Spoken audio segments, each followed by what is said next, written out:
Panahon na para gumising, panahon na para bumangon. Reset Pilipinas. Matagal tayong tahimik sa gilid, habang yaman natin iba ang may hawak at gamit. Trabaho natin, pawis natin, pero bakit hirap pa rin ang kapalit? Hindi ba't bayan natin ito? Bakit parang tayo pa ang dayo? Panahon ng baguhin ng sistema, Pilipino naman ang mauna.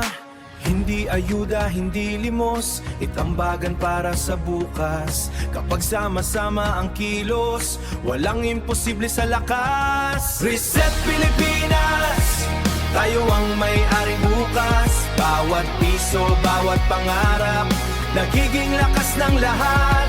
Reset Pilipinas, hindi para sa ilan lang.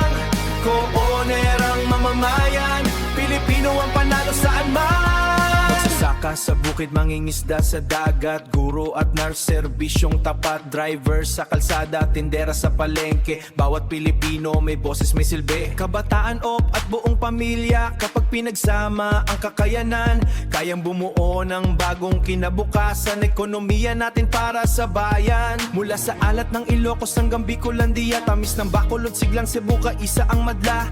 Yaman ng Davao, Zamboanga at Cotabato, magkakapit bisig, isang dugo, isang pamilya tayo. Sa mga lolo't lola ang dangal itatayo. Sa mga kabataan ang bukas ay sa inyo. Reset Pilipinas, ang yamay para sa tao. 1,000 kada buwan, kapag milyon ang sumama, grabe ang pundasyon. Factory, internet, agrikultura, enerhiya, edukasyon, infrastruktura. Hindi ito laro, hindi ilusyon. People-powered economic revolution. Transparent, patas, may partisipasyon. Pilipino mismo ang may desisyon. Reset Pilipinas, tayo ang may-aring bukas. Bawat piso, bawat pangarap, nagiging lakas ng lahat. Reset Pilipinas, hindi para sa ilan lang.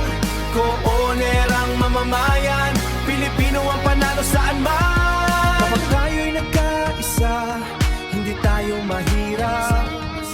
Ang bayan ay para sa tao, hindi para sa mapangyarihan lang. Ito ang bagong simula. Reset Pilipinas, Reset Pilipinas. Bangon bayan, sabay-sabay, atin ang yaman ng tagumpay. Reset Pilipinas, mula Luzon hanggang Mindanao. Kapag Pilipino ang nagkaisa, kayang baguhin